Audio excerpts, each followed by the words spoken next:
there will need to be amendments to Annexes 1 and 2 of the Basic Law. So what exactly is this Annex 1 and Annex 2? Well, Annex 1 is the method of election for the chief executive. It outlined the first 10 years of after we return to our motherland.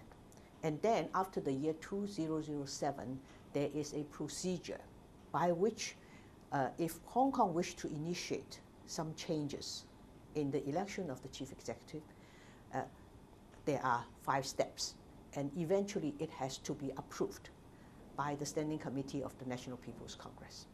Annex 2 is the election method of the legislature, and it's a similar thing.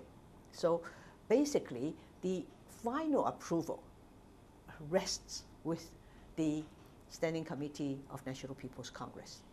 Now, the reason for this is because the political structure of this Hong Kong Special Administrative Region, according to the Constitution, Article 31, is the responsibility of the National People's Congress.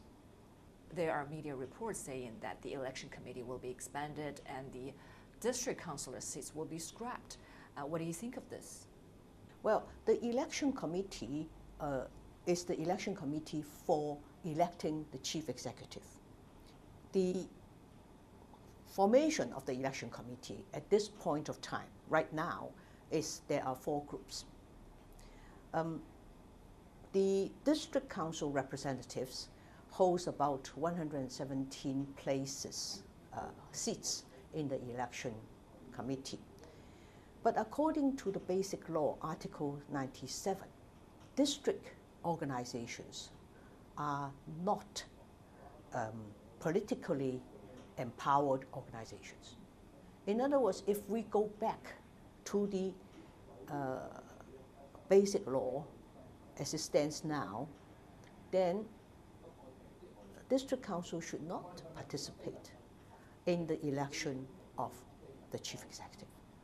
Why not the Hong Kong government who proposed the electoral system changes? Instead, it's the National People's Congress. Now, the Hong Kong government, if Hong Kong government wants to propose such a change, they would have to go through the 5 steps. And though that, in past experience, takes about a year or 2. One of the crucial steps is that that proposal of the Hong Kong government must receive over two-thirds of the votes in the Legislative Council. And that 2/3 is the whole number of the Legislative Council, which is 70.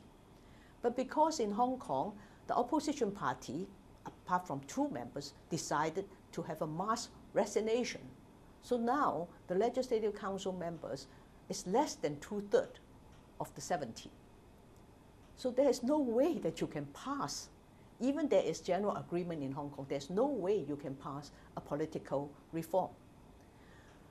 There's not enough time, it is practically not possible, and yet we need to have a better system in place whereby people could not push Hong Kong down the drain. As they have openly declared, they want to push Hong Kong off the cliff, because only that way they feel that the Chinese Communist Party can be hurt. All they want is to use Hong Kong to hurt